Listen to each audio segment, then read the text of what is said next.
Canada Post is hoping our love of online shopping will help keep it afloat. It announced a bold pilot project today: buy online in the morning, and Canada Post will deliver it that afternoon. There's not much future in traditional snail mail. Canada Post is losing hundreds of millions on it every year.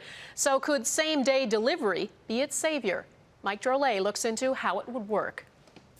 These are uncharted waters for Canada Post. Orders taken online in the morning, processed and delivered in the afternoon.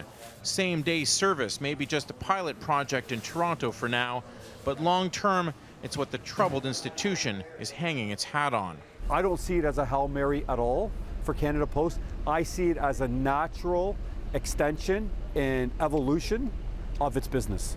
The bottom fell out of Canada Post business in 2011. It never recovered from a crippling workers' strike, and every financial quarter since, it's lost millions.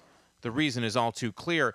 In 2008, Canada Post delivered 11.8 billion pieces of mail. By 2012, that number had dropped to 9.8 billion.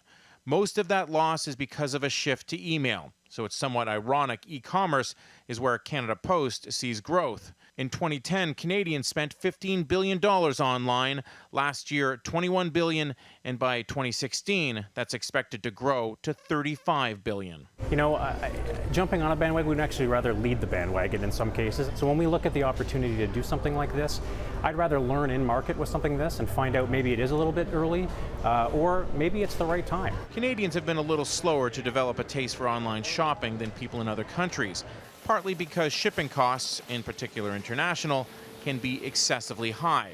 That won't be an issue here.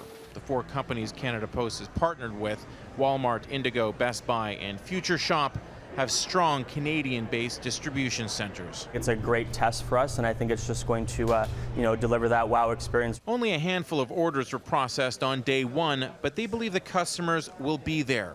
How successful will depend on if Canada Post can deliver what it promises on time. Mike Drolet, Global News, Toronto.